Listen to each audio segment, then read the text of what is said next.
Back at UTMC with Dr. Paul Riga, and lately we've been hearing a lot about listeria and some tainted cantaloupes and some romaine lettuce. The cantaloupe's not in Ohio or Michigan, but the lettuce might be. Yes. Talk about the dangers to people. Well, for the most part, for the vast majority of people who are basically healthy, and listeria is no problem. You may have a little nausea, may have a little diarrhea, things of that sort, but you overcome that.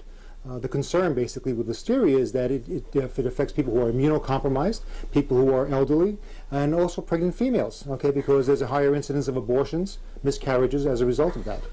So those are the ones you really want to hone in on.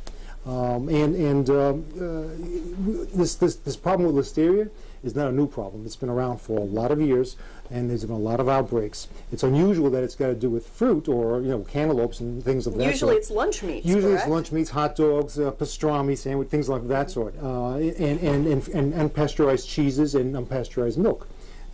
This is kind of unusual. And you have to take those proper precautions. And if you go into another country, if you can't peel it, don't eat it.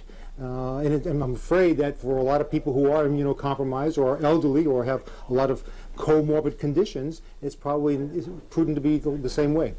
So what should we do when we hear about this sort of thing? I mean, for example, the romaine lettuce right now. Right. Should people just not eat romaine lettuce? Should we pay attention to what source and avoid that source? Okay, well, at this point, as far as the romaine lettuce, number one, the company is on that, the CDC is on that, the FDA is on that, and they've done the recall of a couple of thousand cartons of romaine lettuce. So we think we're on top of that situation. What I would advise, essentially, when you have that kind of concern, you go on the FDA's website and you look at that, and they tell you, what's being recalled and what to worry about, what not to worry about. It also gives you a very clear, precise way of how to handle your foods, how to process your foods, washing your hands, cleaning your, the vegetables, cleaning the food, and so that you lessen that chance. By and large, that's very prudent, and it works. If you've eaten something and suspect you might be suffering from listeria or another type of food poisoning, what should you do? How do you know that that's the source? Essentially, for most people, if you have some kind of symptoms, the vomiting and the diarrhea and everything, and for the most part, most people will, are usually healthy, and so usually, for the most part, we all survive through this, and we don't go see anybody, we don't make any phone calls or anything of that sort.